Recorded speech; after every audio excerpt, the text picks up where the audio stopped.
जय हिंद साथियों, welcome to Sumit Jain YouTube channel. अगर आप करंट अफेयर से संबंधित वीडियो देखना चाहते हैं तो यूट्यूब में सर्च करें सुमित जैन यूट्यूब। ठीक है, सुमित जैन सर्च करें। और आप हिंदी साहित्य से संबंधित वीडियो देखने चाहते हैं, जीके से संबंधित वीडियो देखना चाहते हैं तो self study classes with Sumit Jain आप यूट्यूब में सर्च करें। दोस्तों, आज हम आचार्य रामचंद्र शुक्ल के जीवन परिचय के बारे में यहाँ पर पढ़ने वाले हैं और इसकी पीडीएफ के लिए आपको टेलीग्राम ग्रुप ज्वाइन करना होगा। टेलीग्राम ग्रुप ज्वाइन करने के लिए आपको टेलीग्राम ऐप डाउनलोड करना होगा और उसमें सर्च करना होगा IAS स्टडी ट्रिक। ठीक है, चैनल को आप सब्सक्राइब कर लें, बेल आइकन को जरूर दबाएं। इससे पहले हमने बहुत सारे जयशंकर प्रसाद, निराला, सुमित्रा नंदन पंत आदि सभी का जीवन परिचय डाल रखा है, तो आप जरूर देखें। जीवन परिचय जो है जो कवि होते हैं, लेखक से संबंधित, इनके सभी के सभी वीडियो आपको उपलब्ध होंगे और इनसे जरूर क्वेश्चन एक ना एक बनता है। तो आचार्य रामचंद्र शुक्ल जी के बारे में यहाँ पर हम देखते हैं। आचार्य रामचंद्र शुक्ल जी का जन्म हुआ था 1884 में और इनकी मृत्यु 1940 में हुई थी। ठीक है, 20वीं शताब्दी के हिंदी के प्रमुख साहित्यकार, उनका जन्म बस्ती जिला उत्तर प्रदेश में हुआ था। ठीक है, इसका पूरा डिटेल में बताऊंगा अभी की जन्म जीवन परिचय जब हम यहाँ पर पढ़ेंगे तो ये सारा का सारा आपको बताऊंगा। उनके द्वारा लिखी गई पुस्तकों में प्रमुख है हिंदी साहित्य का इतिहास, सभी को पता है, जिसका हिंदी पाठ्यक्रम को निर्धारित करने में प्रमुख स्थान है। शुक्ल जी हिंदी साहित्य के कीर्ति स्तंभ है। हिंदी में वैज्ञानिक आलोचना का जो सूत्रपात किया है वो शुक्ल जी ने ही किया है। तो हिंदी निबंध के क्षेत्र में शुक्ल जी का स्थान ऊंचा है। वे श्रेष्ठ और मौलिक निबंधकार थे। उन्होंने जिस रूप में भावों और मनोविकारों पर वे सर्वथा अभिनव और अनूठे हैं। आचार्य रामचंद्र शुक्ल के जीवन परिचय के बारे में अगर हम बात करें तो आचार्य रामचंद्र शुक्ल का जो जन्म हुआ है 1884 में बस्ती जिले के अगोना नामक ग्राम में हुआ था। सभी को पता है अगोना। ठीक है, और उनके पिता पंडित चंद्रबली शुक्ल की नियुक्ति सदर कानूनगो के पद पर मिर्जापुर में हुई तो सारा परिवार भी मिर्जापुर में आकर रहने लगा। जिस समय शुक्ल जी की अवस्था 9 वर्ष की थी, उनकी माता का देहांत हो गया।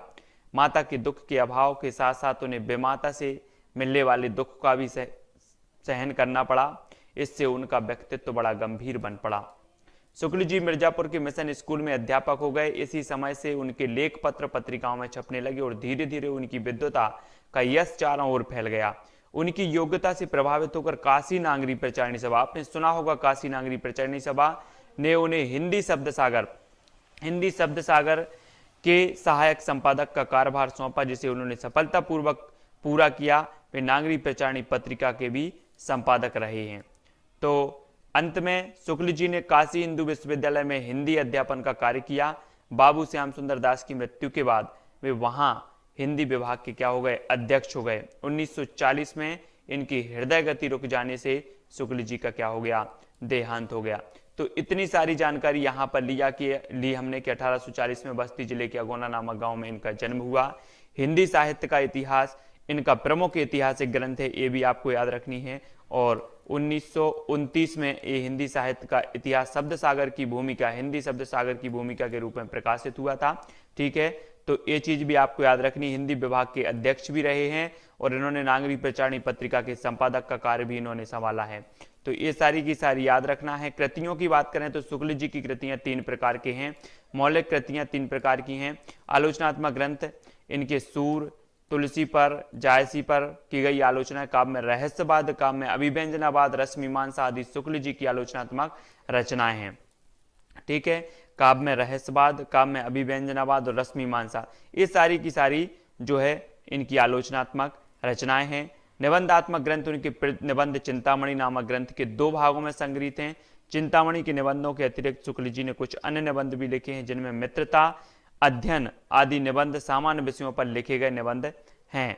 मित्रता निबंध जीवन उपयोगी विषय पर लिखा गया उच्च कोटि का निबंध है, जिसमें शुक्ल जी की लेखन शैली विशेषताएं झलकती हैं। ऐतिहासिक ग्रंथ, हिंदी साहित्य का इतिहास उनका अनूठा ऐतिहासिक ग्रंथ है। ठीक है, सभी को पता है हिंदी साहित्य का इतिहास 1929 हिंदी शब्द सागर की भूमिका के रूप में इसे प्रकाशित किया गया। ये क्वेश्चन पूछा भी गया है कि आचार्य रामचंद्र शुक्ल का जो हिंदी साहित्य का इतिहास है वो किसकी भूमिका में प्रकाशित हुआ, इस प्रकार से कुछ प्रश्न भी आया है। तो अनुदित कृतियां, शुक्ल जी की अनुदित कृतियां कई हैं। शशांक उनका बंगला से अनुवादित उपन्यास है। इसके अतिरिक्त उन्होंने अंग्रेजी से विश्व प्रबंध, आदर्श जीवन, मैगस्थनीज का भारतवर्षीय वर्णन, कल्पना का आनंद आदि रचनाओं का भी इन्होंने अनुवाद किया है। संपादित कृतियां देखें तो संपादित ग्रंथों में हिंदी शब्द सागर, नागरी प्रचारणी पत्रिका, भ्रमर गीत सार, सूर, तुलसी, जायसी ग्रंथावली ये उल्लेखनीय है संपादित कृतियों में। वर्ण विषय शुक्ल जी ने प्राय साहित्यक और मनोवैज्ञानिक निबंध लिखे हैं। साहित्यिक निबंधों के 3 भाग किए जा सकते हैं: सैद्धांतिक, आलोचनात्मक निबंध। कविता क्या है? काव्य में लोक मंगल की साधनावस्था, साधारणीकरण और व्यक्ति वैचित्यवाद आदि निबंध हैं। सैद्धांतिक आलोचना के अंतर्गत आते। आलोचना के साथ साथ अन्वेषण और गवेषणा करने की प्रवृत्ति भी शुक्ल जी में पर्याप्त मात्रा में है। हिंदी साहित्य का इतिहास इनकी इसी प्रवृत्ति का परिणाम है। ठीक है, तो व्यवहारिक आलोचनात्मक निबंध के बारे में बात करें तो भारतेंदु हरिश्चंद्र, तुलसी का भक्ति मार्ग, मानस की धर्मभूमि आदि निबंध व्यवहारिक आलोचना के अंतर्गत आते हैं। मनोवैज्ञानिक निबंध। मनोवैज्ञानिक निबंधों में करुणा, श्रद्धा, भक्ति, लज्जा, गिलानी, क्रोध, लोभ, प्रीति आदि। ये यहाँ से एक क्वेश्चन बनता है कि निम्न में से कौन सा मनोवैज्ञानिक निबंध है, कौन सा रामचंद्र शुक्ल का मनोवैज्ञानिक निबंध है, ठीक है, या कौन सा रामचंद्र शुक्ल जी का मनोवैज्ञानिक निबंध नहीं है। इस प्रकार से एक क्वेश्चन हमेशा यहाँ से परीक्षा में बनता है। तो भावों तथा मनोविकारों पर लिखे गए निबंध आते हैं। शुक्ल जी के मनोवैज्ञानिक निबंध सर्वथा मौलिक हैं। उनकी भांति किसी भी अन्य लेखक ने उपर्युक्त विषयों पर इतनी प्रौढ़ता के साथ नहीं लिखा। भाषा। शुक्ल जी के गद्य साहित्य की भाषा क्या है? खड़ी बोली। क्लिष्ट और जटिल की बात करें तो मतलब भाषा की, तो गंभीर विषयों के वर्णन तथा आलोचनात्मक निबंधों की भाषा का क्लिष्ट रूप मिलता है। विषय की गंभीरता के कारण ऐसा होना स्वाभाविक भी है। गंभीर विषयों को व्यक्त करने के लिए जिस संयम और शक्ति की आवश्यकता होती है वह पूर्णतः विद्यमान है। अतः इस प्रकार को भाषा क्लिष्ट और जटिल होते हुए भी स्पष्ट है। उसमें संस्कृत के तत्सम शब्दों की अधिकता है और इनमें सरल और व्यवहारिक भाषा का भी प्रयोग किया है। भाषा का सरल और व्यवहारिक रूप शुक्ल जी के मनोवैज्ञानिक निबंधों में मिलता है। इसमें हिंदी के प्रचलित शब्दों को ही अधिक ग्रहण किया गया है। यथास्थान उर्दू और अंग्रेजी के अप्रचलित शब्दों का भी प्रयोग हुआ है। शैली की बात करें तो शैली, शुक्ल जी की शैली जो है उनके व्यक्तित्व की पूरी छाप है। यही कारण है कि प्रत्येक वाक्य पुकार कर कह देता है कि वह उनका है। सामान्य रूप से शुक्ल जी की शैली अत्यंत प्रौढ़ और मौलिक है। उसमें गागर में सागर पूर्ण रूप से विद्यमान है। शुक्ल जी की शैली मुख्यतः 3 रूप में जो है आलोचनात्मक शैली, गवेषणात्मक शैली और भावात्मक शैली। शुक्ल जी ने अपने आलोचनात्मक निबंध इसी शैली में लिखे हैं। आलोचनात्मक शैली में इस शैली की भाषा गंभीर है। उनमें संस्कृत के तत्सम शब्दों की अधिकता है। वाक्य छोटे संयत और मार्मिक हैं। भावों की अभिव्यक्ति इस प्रकार हुई है कि उनको समझने में किसी प्रकार की कठिनाई नहीं होती है। दोस्तों आपने देखा होगा कि इनकी आलोचनात्मक जो शैली है और इस आलोचनात्मक शैली के आधार पर हर एग्जाम में 1-2 क्वेश्चन रामचंद्र शुक्ल की जो आलोचनात्मक शैली है उससे संबंधित पूछे ही जाते हैं। पूछ लिया जाता है कि आचार्य रामचंद्र शुक्ल ने तुलसीदास के बारे में क्या कहा है, रामचंद्रिका के बारे में क्या कहा है, रामचरितमानस के बारे में क्या कहा है। इनके कोटेशन, इनके वाक्य, इनकी आलोचना के बारे में कुछ ना कुछ जरूर पूछा जाता है। इस शैली में शुक्ल जी ने नवीन खोजपूर्ण निबंधों की रचना की। आलोचनात्मक शैली की अपेक्षा यह शैली अधिक गंभीर और द्रुही है।